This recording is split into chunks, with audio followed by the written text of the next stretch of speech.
গীতার বিরুদ্ধে, বেদ এটার বিরুদ্ধে, কোরআন এটার বিরুদ্ধে। শিরক, আল্লাহর সমকক্ষ কাউকে দাঁড় করানো, আল্লাহকে ছেড়ে অন্য কারো উপাসনা করা, এটা ইসলামের সবচেয়ে বড় পাপ। সূরা নিসার 116 নম্বর আয়াতে উল্লেখ করা হয়েছে। এছাড়াও সূরা নিসার 48 নম্বর আয়াতে বলা হয়েছে যে আল্লাহ তাআলা চাইলে যে কোনো অন্যায় ক্ষমা করতে পারেন, তবে শিরক করাকে কখনোই ক্ষমা করবেন না তিনি। যদি কেউ আল্লাহকে বাদ দিয়ে অন্য কারো উপাসনা করে, সে সীমা অতিক্রম করেছে, সবচেয়ে বড় পাপ করেছে, তাকে কখনোই ক্ষমা করা হবে না, যদি না সে মৃত্যুর আগে অনুতপ্ত হয়। যদি কেউ মুশরিক অবস্থায় মারা যায়, যদি মূর্তি পূজারী অবস্থায় মারা যায়, তাকে কখনোই ক্ষমা করা হবে না। মৃত্যুর আগে সে যদি অনুতপ্ত হয়, ক্ষমা প্রার্থনা করে, ইনশাল্লাহ ক্ষমা করা হবে। তবে মুশরিক অবস্থায় মারা গেলে কখনোই ক্ষমা পাবে না। তাহলে এভাবে বলাটা শুধু কোরআনের বিরুদ্ধেই যায় না, হিন্দু ধর্মগ্রন্থের বিরুদ্ধে যায়। এছাড়াও শ্রী শ্রী রবিশঙ্কর তার বইতে লিখেছেন যে চন্দ্রমাসের হিসাব ইসলাম ধর্মে মেনে চলা হয়, হিন্দু ধর্মেও তাই। আর বেদিক ক্যালেন্ডারের মতোই সেখানে আদিক মাস, এই মাসের দিনগুলো ব্যবহার করা হয় অ্যাডজাস্টের জন্য। একইভাবে ইসলামে সাফা মাসটাকে অ্যাডজাস্টের জন্য ব্যবহার করা হয়। আমি মানছি মুসলিম চন্দ্রমাস মেনে চলে, হিন্দুরাও চন্দ্রমাস মেনে চলে। তবে হিন্দু ধর্মে তারা কি করে? অ্যাডজাস্ট করে। ইসলাম ধর্মে আমরা বুঝতে পারি যে মাসগুলো সামনে এগিয়ে আসছে, কারণ চন্দ্র বছরে সৌর বছরের চেয়ে আনুমানিক 11 দিন কম থাকে। তাহলে প্রতি সৌর বছরে 11 দিন করে সামনে এগিয়ে যাচ্ছে। লুনার ইয়ারে সোলার ইয়ারের চেয়ে 11 দিন কম থাকে। সেজন্য দেখবেন প্রত্যেক বছরে রমজান আর ইসলামিক ক্যালেন্ডারের অন্যান্য মাসগুলো 11 দিন এগিয়ে আসছে। হিন্দু ধর্মে এটাকে অ্যাডজাস্ট করে। সেজন্য আপনারা দেখবেন দিওয়ালি সবসময় নির্দিষ্ট একটা সময় হয়, অক্টোবর নভেম্বরে। আদিক মাস দিয়ে অ্যাডজাস্ট করা হয়, ইসলামে অ্যাডজাস্ট করি না। তাই যদি বলেন ইসলামিক ক্যালেন্ডারে অ্যাডজাস্ট করা হয়, সেটা পুরোপুরি ভুল। এছাড়াও তিনি আরো বলেছেন ইসলাম ধর্মে যে প্রতীক আর চিহ্ন ব্যবহার করা হয় সেটা চাঁদ তারা।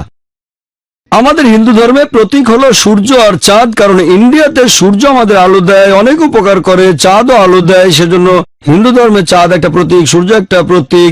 ইসলাম ধর্মে আরব দেশের সে মরুভূমিতে সূর্য থাকে খুবই গরম, কিন্তু রাতের বেলা চাঁদ আর তারা তাদের শান্তির প্রতীক হয়ে দাঁড়ায়। এই জন্য ইসলামে চাঁদ আর তারা হলো ধর্মীয় প্রতীক।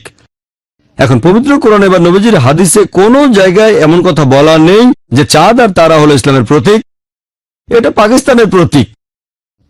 এই যে চাঁদ তারার ছবি আছে, এটা পাকিস্তানের ফ্ল্যাগ, ইসলাম ধর্মের ফ্ল্যাগ না। উনি এই দুটোকে মেলাচ্ছেন কেন? কোন মুসলিম দেশ যদি চাঁদ তারা দিয়ে ফ্ল্যাগ বানায়, তাদের ব্যাপার, আমার কিছু বলা নেই। ইসলামের প্রতীক এটা নয়। আর আল্লাহ পবিত্র কোরআনে বলেছেন, সূরা ফুসিলাতের 37 নম্বর আয়াতে উল্লেখ করা হয়েছে, আল্লাহ বলেছেন তার নিদর্শনগুলোর মধ্যে রয়েছে রাত ও দিন, সূর্য আর চাঁদ। তোমরা সূর্য চাঁদকে সিজদা করো না, সিজদা করো আল্লাহকে, যিনি সূর্য চাঁদ সৃষ্টি করেছেন। তাহলে কোরআন বলছে সূর্য আর চাঁদ হলো আল্লাহ তাআলার নিদর্শন। তার মানে সূর্যকে সৃষ্টি করেছেন আল্লাহ সুবহানাহু ওয়া তাআলা, চাঁদকে সৃষ্টি করেছেন। যখন সূর্যকে দেখি, যখন চাঁদকে দেখি, তখন আমরা আল্লাহর অস্তিত্বকে অনুভব করতে পারি। এগুলো আল্লাহ তাআলার নিদর্শন। তবে এই সূর্য আর চাঁদকে তোমরা সিজদা করো না, সিজদা করো আল্লাহকে, যিনি এগুলো সৃষ্টি করেছেন। তাহলে সূর্য হলো আল্লাহ সুবহানাহু ওয়া তাআলার একটি নিদর্শন। এগুলো ইসলামের প্রতীক না, নিদর্শন। তবে এদের সিজদা করো না, সিজদা করো সৃষ্টিকর্তা আল্লাহকে। এরপরে শ্রী শ্রী রবিশঙ্কর আরো বলেছেন যে তার মতে অনেক আরবি শব্দ এসেছে আসলে সংস্কৃত থেকে। তিনি আরো বলেছেন যে বেদিক নিয়ম অনুযায়ী কেউ মারা গেলে তাকে দাহ করা হয়, কারণ সেটা পরিবেশের জন্য ভালো। তবে বেদ অনুযায়ী, হিন্দু ধর্ম অনুযায়ী কবর দেওয়ার অনুমতিও আছে, কবর দেওয়া যাবে। ইসলাম ধর্মে যেহেতু মরুভূমিতে ছিল না গাছ, তারা কিছু পড়াতে পারতো না, সেখানে আছে গরম বালি। এই গরম বালি দাহ করার কাজটা করে। এটা তার যুক্তিতেই কুতর্ক। তিনি কোত্থেকে জানলেন যে যেহেতু মরুভূমিতে কোনো গাছ নেই, তাই পোড়াতে পারতো না, গরম বালিতে কবর দিত, এই গরম বালি দাহ করার কাজ করত। তার মানে ইন্ডিয়ার মুসলিমদের দাহ করা উচিত, কারণ ইন্ডিয়ায় তো অনেক গাছ, তাই না? এটা হলো কুতর্ক। আমাদের ইন্ডিয়ায় তো অনেক গাছ, তাই এখানে মুসলিমদের দাহ করা উচিত, এটা অযৌক্তিক। ইসলাম ধর্মে আমরা কবর দেই কেন?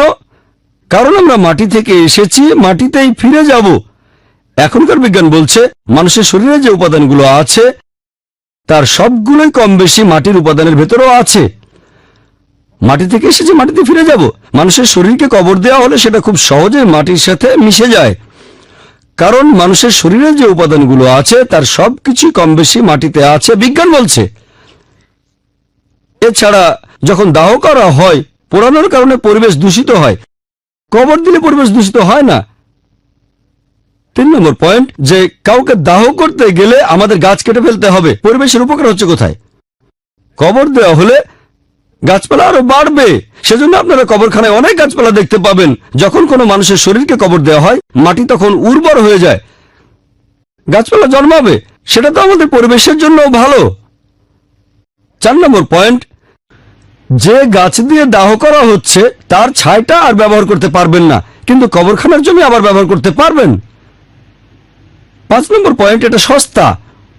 কবর দিয়ে দাহ করার চেয়ে অনেক সস্তা, কারণ দাহ করতে গেলে অনেক গাছ কাটতে হবে। পরিসংখ্যান বলছে শুধুমাত্র দাহ করার জন্য কোটি কোটি টাকার গাছ কাটা হয়। এতগুলো মৃতদেহকে দাহ করার জন্য লাখ লাখ গাছ কাটা হচ্ছে। প্রতি বছর হাজার হাজার মৃত মানুষের শরীর দাহ করা হচ্ছে। এতে সরকারের অনেক টাকা ব্যয় হচ্ছে। কবর দেওয়া সে তুলনায় সস্তা, একই জমি ব্যবহার করা যাবে, এটা ফ্রি। তাই বিজ্ঞানের দৃষ্টিকোণ থেকে আর পরিবেশের দিক থেকেও দাহ করার চেয়ে কবর দেয়া ভালো। এজন্য হিন্দু ধর্মগ্রন্থে কবর দেওয়ার অনুমতি আছে। এরপর তিনি বলেছেন যে মক্কা আর মদিনা এর নামগুলো এসেছে সংস্কৃত শব্দ থেকে, মাখা আর মাদিনা। আমার মনে হয় ওনারা আরবি আর সংস্কৃতি দিয়ে কিছু সমস্যা আছে। উনি তো বিশেষজ্ঞ, উনি প্রায় 0 থেকে এরকম কিছু কথা বলেছেন। আর আমাকে দেখতে হয়েছে সংস্কৃত ডিকশনারি। মনিয়ার উইলিয়ামসের সংস্কৃত টু ইংলিশ ডিকশনারিতে দেখলাম মাখা শব্দটা আছে। এই মাখা শব্দটা হচ্ছে মক্কার নামবাচক বিশেষ্য। মক্কা শব্দের সংস্কৃত। তাহলে দেখেন, এটা অরিজিনালি আরবি শব্দ। আপনারা দেখবেন বেশ কিছু ইংরেজি শব্দ আরবিতে চলে এসেছে। যেমন ধরেন টেলিভিশন ইংরেজি শব্দ, আরবিতে টেলিভিশন। ডক্টর ইংরেজি শব্দ, আরবিতে ডাক্তুর। যদি বলি ইংরেজি ডক্টর শব্দটা আরবি ডাক্তুর থেকে এসেছে, মানুষ বলবে একটা বোকা। ডক্টর ডাক্তুর থেকে এসেছে। আসল আরবি শব্দটা হলো তাবিব। তাবিব তাবিব মানে মেডিকেল ডক্টর। চলতি শব্দটা হলো ডাক্তুর।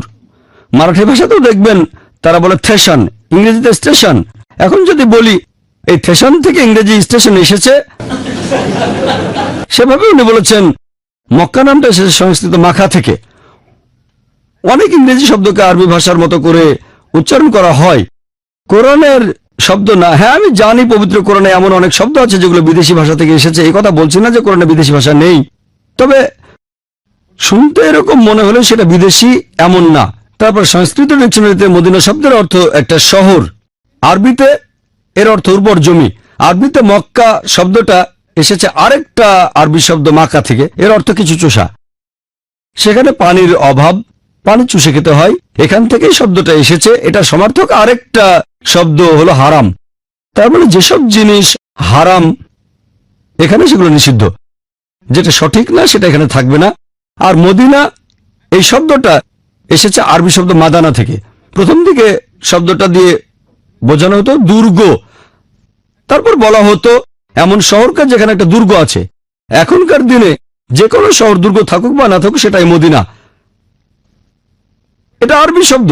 যদি বলেন এটা সংস্কৃত থেকে এসেছে, তাহলে সেটা আপনার যুক্তি অনুযায়ী কুতর্ক হয়ে যাবে। এছাড়াও তিনি বলেছেন যে কালো পাথর হজরে আসওয়াদ, এটাও সংস্কৃত সাঙ্গে অশ্বেতা। হজরে আসওয়াদ এসেছে সাঙ্গে অশ্বেতা থেকে। সাঙ্গে মানে পাথর, অশ্বেতা মানে যেটা সাদা নয়, অনেকটা শিবলিঙ্গের মতো।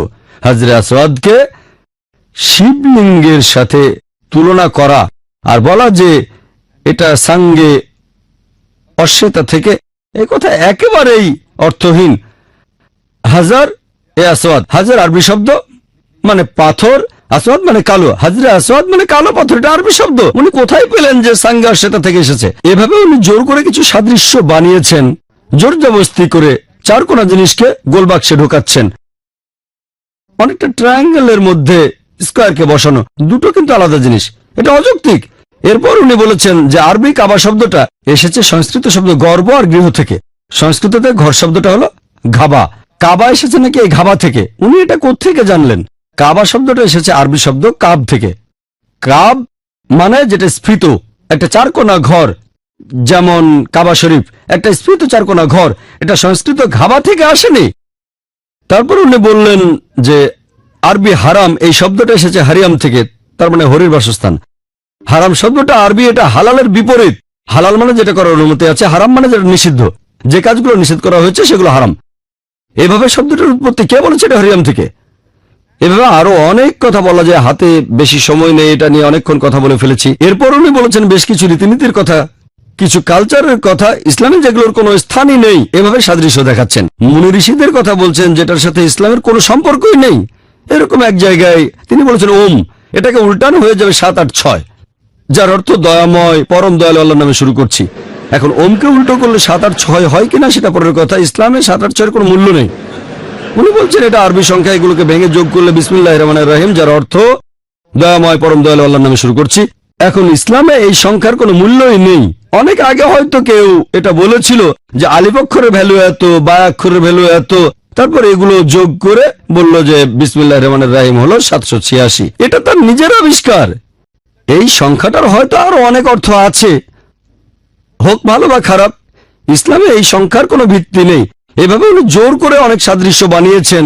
আমার হাতে সময় কম, আপনারা যদি বইটার 28 আর 29 নম্বর পৃষ্ঠাটা পড়েন, শেষ দুটো পৃষ্ঠা, তিনি একটা লিস্ট দিয়েছেন সংস্কৃত শব্দ, আরবি শব্দ, ইংরেজিতে অর্থ। সংস্কৃত, আরবি, ইংরেজি অর্থ আমি চেক করে দেখলাম বেশিরভাগই ঠিক নয়। কিছু শব্দের অর্থ ঠিক আছে, যেমন সাজ মানে সেগুন গাছ, আবার কিছু শব্দ ঠিক আছে, অর্থ ঠিক নেই।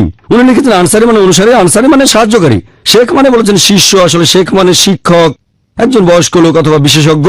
তারপর আরবিতে ফার্সি শব্দ ঢুকিয়েছেন পয়গম্বর, এটা মোটেও আরবি শব্দ নয়, এটা ফার্সি শব্দ। উনি বলেছেন স্বর্গ থেকে আগত, পয়গম্বর মানে স্বর্গ থেকে আগত না, পয়গম্বর মানে আল্লাহর বার্তাবাহক।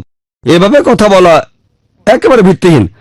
আধ্যাত্মিকতার দাবি হলো বিশুদ্ধতা, কথাগুলো সঠিক হতে হবে, লজিক্যাল হতে হবে, কুতর্ক করা ঠিক হবে না। উনি মুখে বলছেন কুতর্ক করবেন না, কিন্তু বেশিরভাগ জায়গায় নিজেই কুতর্ক করছেন। ওনার বলা অনেক কথাই অবশ্য ঠিক, আমি ওনার সব কথায় আপত্তি জানাচ্ছি না। মাঝে মধ্যে তার যুক্তি সঠিক, আর মাঝে মধ্যে অযৌক্তিক কুতর্ক। সাধারণ মানুষ যারা এইসব ব্যাপারে জানে না, তারা এই কথাগুলো মেনে নেবে, এগুলো বিশ্বাস করবে। দুর্ভাগ্যজনকভাবে আধ্যাত্মিক গুরুদের অবস্থা এইরকমই। তাদের অনেক কথা সঠিক, আবার অনেক কথায় ভুল, তবে তারা যুক্তিতে ভালো। যদি কোনো লজিক্যাল মানুষ তাদের এই কথাগুলোকে ভুল প্রমাণ না করে, তাহলে বেশিরভাগ মানুষই সেগুলো বিশ্বাস করবে। তবে যদি সেদিনের আলোচনায় টপিকের কথা বলেন, সেটা ছিল পবিত্র ধর্মগ্রন্থের আলোকে হিন্দুইজম এবং ইসলামে ঈশ্বর সম্পর্কে ধারণা। সেখানে আলহামদুলিল্লাহ আল্লাহ তাআলার সাহায্যে, তার দয়ায় সীমিত সময়ের মধ্যে আলোচনাটা শেষ করেছিলাম। এই সিকুয়েলটা করেছি যাতে মুসলিমদের মনে কোনো ভুল ধারণা না থাকে, কারণ অনেক মুসলিমই শ্রী শ্রী রবিশঙ্করের আর্ট অফ লিভিং এর সদস্য সুদর্শন ক্রিয়া প্র্যাকটিস করেন। যদি উনার কথা কোরআনের সাথে মিলে যায়, অথবা যদি কোরআন হাদিসের বিরুদ্ধে না যায়, সেগুলো মানতে আমাদের কোনো আপত্তি নেই। কিন্তু যেটা কোরআন এবং হাদিসের বিরুদ্ধে যাচ্ছে, সৃষ্টিকর্তার নির্দেশ এবং তার শিক্ষার বিরুদ্ধে যাচ্ছে, সেগুলো মানব না। এই সিকুয়েলটা করা হয়েছে মূলত মুসলিম ভাই বোনদের সচেতন করার জন্য। সাবধান থাকবেন, যদি কোনো আধ্যাত্মিক গুরু ইসলাম সম্পর্কে কোনো কথা বলেন এবং কোরআন হাদিসের সাথে মিলে গেলে কোনো আপত্তি নেই। যদি কোরআন হাদিসের বিরুদ্ধে যায়, তাহলে মানবেন না। কথাগুলো কোরআন হাদিসের পক্ষে যাচ্ছে না বিপক্ষে যাচ্ছে, সেটা আগে দেখেন, আর সেখানে যুক্তি ব্যবহার করেন। এরকম কুতর্ক করবেন না, তা না হলে ভুল পথে চলে যাবেন। এটাই ছিল এই সিকুয়েলের উদ্দেশ্য। আশা করি কিছুটা হলেও সেটা পূরণ করতে পেরেছি। আমার লেকচার শেষ করব পবিত্র কোরআনের একটা উদ্ধৃতি দিয়ে। আল্লাহ পবিত্র কোরআনে বলেছেন, সূরা ইমরানের 85 নম্বর আয়াতে উল্লেখ করা হয়েছে, যদি কেউ ইসলাম ব্যতীত অন্য কোনো দিন গ্রহণ করে, শেষ বিচারের দিনে সেটা কখনোই কবুল করা হবে